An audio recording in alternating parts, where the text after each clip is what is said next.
और इस वक्त हमारे साथ चर्चा के लिए दो मेहमान जुड़ चुके हैं।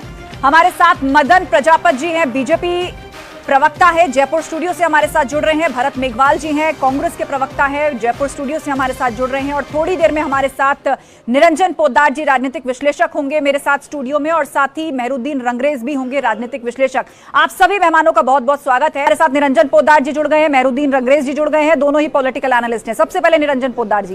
निरंजन पोद्दार जी, एग्जिट पोल के आप डेटा को उठाकर देखें तो राजस्थान में मतलब रिवाज कायम नजर आ रहा है। हर बार जनता सरकार बदल देती है। कांग्रेस, अब क्या बीजेपी की बारी है? कौन से मुद्दे ऐसे रहे जो मजबूती से बीजेपी ने खड़े किए, और दूसरी तरफ कांग्रेस का दावा है कि वो भी मजबूती से चुनाव लड़ी है, अपनी योजनाओं पर चुनाव लड़ी है? जी, निश्चित रूप से आपके चैनल पे मैं लगातार चुनाव के दौरान भी मैं सक्रिय रहा हूं और डिबेट के अंदर मैंने हिस्सा लिया। और जिस एग्जिट पोल आने से पहले भी जब आपने मेरा अनुमान पूछा था आपके चैनल ने, तो उस टाइम मैंने बताया था। और सौभाग्य से एक चीज और मैं बता दूं कि मैं राजस्थान प्रदेश से ही मैं आता हूं और आज भी मैं अपनी जड़ों से जुड़ा हुआ हूं। और आज भी ये मान के चलिए, इन चुनावों के अंदर भी मैंने वहां पे गांव ढाणी जिसको कहते हैं ना, जो ढाणी हमारे यहाँ राजस्थान के अंदर कहते हैं, जहां 2 घर 5 घरों का जो एक वो बना के रखते हैं, उसको ढाणी बोलते हैं हम लोग।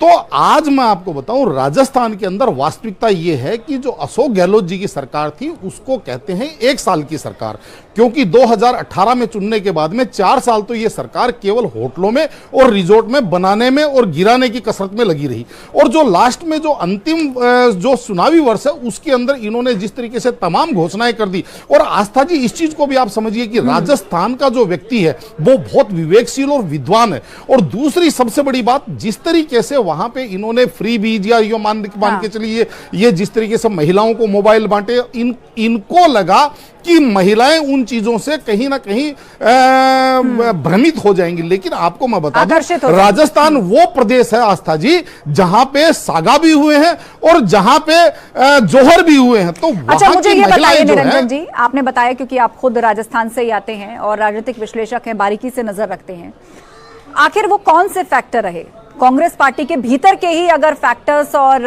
वहां के इंसिडेंट्स की बात की जाए, चाहे वो पायलट गहलोत विवाद रहा हो, कहा जा रहा हो कि यहां भी गुटबाजी है, जिसने कांग्रेस को नुकसान पहुंचाया?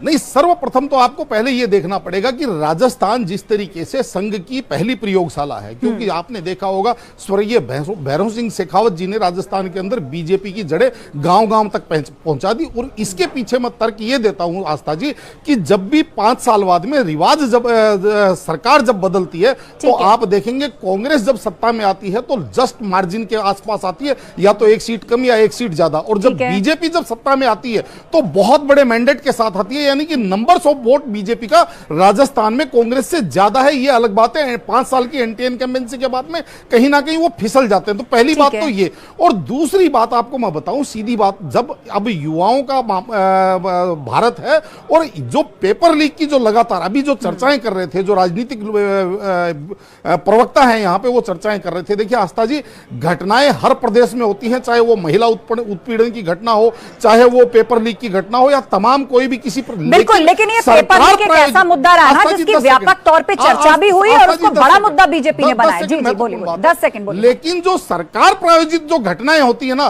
जनता उसको बिल्कुल पसंद नहीं करती, क्योंकि अगर विधानसभा में ये कहा जाता है आस्था जी कि राजस्थान में रेप इसलिए ज्यादा हो रहे हैं क्योंकि ये मर्दों का प्रदेश और पूरा का पूरा सदन ठहाके लगा करके हंसता है, तो ये कहीं ना कहीं आहत करने वाला है। और उसके अंदर अगर आप ये सोचे कि मोबाइल देकर के हम राहत दे देंगे तो आहत के बाद में राहत नहीं होती है। इस चीज को भी आप सीधे रुक करते हैं निरंजन पोद्दार जी का, हमारे बीच में राजनीतिक विश्लेषक है। निरंजन पोद्दार जी, सवाल का जवाब ना तो बीजेपी दे रही है ना कांग्रेस दे रही है। मैंने सवाल किया था कि आखिर ऐसा क्या हुआ? कहा जा रहा है कि गुर्जर वोट बैंक या जाट वोट बैंक बीजेपी की तरफ शिफ्ट हुआ है, जबकि पायलट जैसा बड़ा चेहरा कांग्रेस के भीतर मौजूद है। निश्चित रूप से आस्था जी, आपने देखा होगा 2018 के अंदर भारतीय जनता पार्टी की जब सरकार थी और वहां पे इतनी एंटी इनकम्बेंसी थी कि आपने देखा होगा एक नारा बुलंद हुआ था, मोदी तुझसे बैर नहीं, वसुंधरा तेरी खैर नहीं। और उसके बावजूद जब बैटन सचिन पायलट जी के हाथ में कांग्रेस ने दी थी, प्रदेश अध्यक्ष थे, और जिस तरीके से वो गांव-गांव ढाणी घूम घूम करके और युवाओं को जब उन्होंने जोड़ करके और जिस तरीके से मेहनत करी थी, पसीना बहाया, बावजूद उसके 98 सीटों तक कांग्रेस पहुंच पाई थी। और उसके अंदर भी आप देखेंगे जो गुजर बेल्ट है, यानी कि जो हाड़ौती क्षेत्र है, वहां पे आप ये समझ लीजिए आस्था जी उनको बहुत जबरदस्त लगभग 88% से ऊपर का उनको सक्सेस मिला था।